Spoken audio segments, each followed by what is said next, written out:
7वी मध्ये आमच्या पीएमसी शाळा साहित्य करण्यामध्ये तुमच्या सर्वांचं स्वागत. कालची आमची एक कविता आहे, त्या कवितेचं नाव काय होतं रे? चला आपण एक काम करूया. काल आम्ही किनी गायला, आज आम्ही त्याचे अर्थ सांगून पाहतो. अर्थ सांगता येते का? जरा शब्द जाऊ दे, अर्थ राहू दे, विषय आहे गाण्याचा. या ओळीचा अर्थ सांगा मला, कोणाला येते? एक अमरने हात वरत केला बाबा.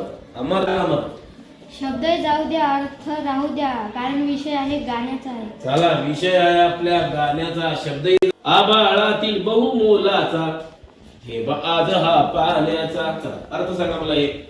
आरुषीकडे पाण्याचा थेंब हा महत्त्वाचा असते.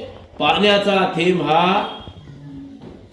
महत्त्वाचा असते, फार महत्वाचा असते. बरोबर आहे. चल पुढचं, हिचं एकदा स्वागत.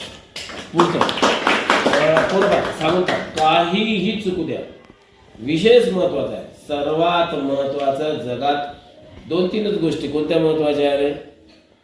अन्न, हवा, पाणी. 3 गोष्टी आहे ना. याच्यातली एकही गोष्टी नसली तरी गेला आपला काम. चला. मात मोती बनवणी सरसरी येती वर्षे मधल्या सरीतुनी. पहिला कडव्यात पहिली ओळ साक्षी सांगते रे पा. मोती बनवून सरसर येते वर्षामधल्या सरीतुनी.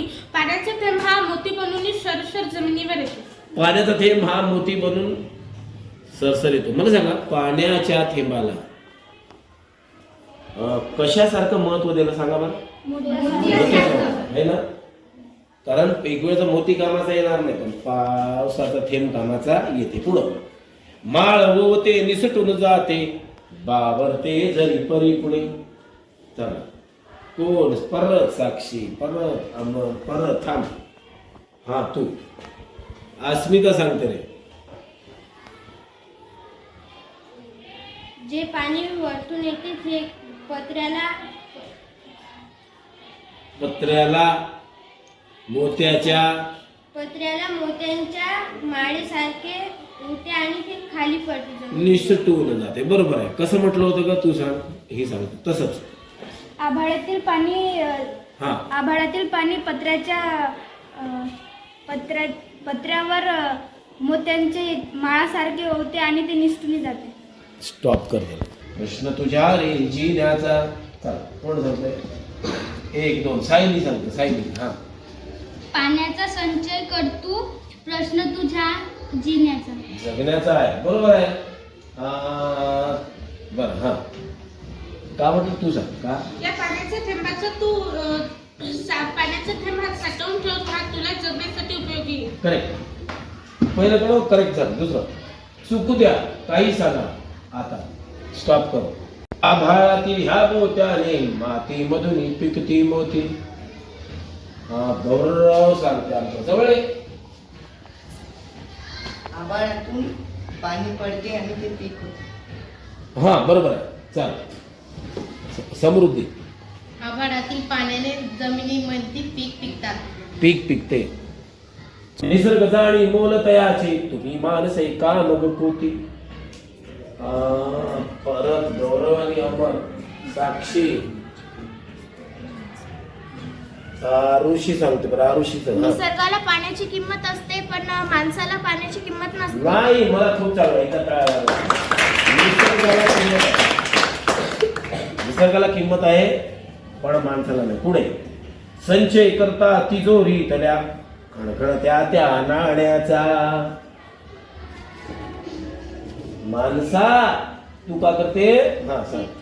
माणसा तू तिजोरीतल्या नाण्याचा संचय करतो, पण तू पाण्याचा कधीच संचय करत नाही. मस्त मस्त, छान छान. पुढे कशा असायचा लास्ट कडवा. कशा असायचा वेडा छाळा, स्वतः होऊन ठगण्याचा. परत साक्षी. अमरकडे घे बरं. अमरकडे घेऊन कर. कशास तू एवढा पागलपण करतो, तू स्वतःला पागल बनवतो. हा, आरू स्नेहल सांगतो. स्वतःला फसवण्याचा कशाला पागलपणा करते. हा, माणसा तू स्वतःला फसवण्याचा कायले पागलपणा करतो बे. बरोबर आहे. मस्त झालं. असे हा पगण्याचा. अस्मिता सांग. दृष्टिकोन आता तू बदल, सोन्याचा दृष्टिकोन तू आता बदल आपल्याला काट करता येते आपण ते हा चाल सांग माणसातून निसर्गाला बघण्याचा दृष्टिकोन बदल म्हणजे माणसातून निसर्गाकडे चांगल्या दृष्टीनं पहा. निसर्ग आपला मित्र म्हणून पाहायचा आहे. बस कर.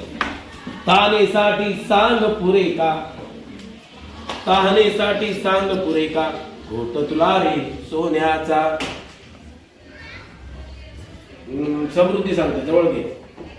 तहान लागली तर तुला सोन्याचा घोट पेता येत नाही, पाण्याचाच प्या लागते. करेक्ट. मस्त मस्त. एकदा हे सर्वांसाठी काय बघा पोरांनी सांगून पाहिलं तुमचं चुकलं ना तरी चालेल, पण चुकलं कोणाचंच नाही, सगळ्यांचं चांगलं सांगितलं. याचा अर्थ तुम्हाला थोडं समजलं. चला भेटूया पुढच्या एका कवितेमध्ये.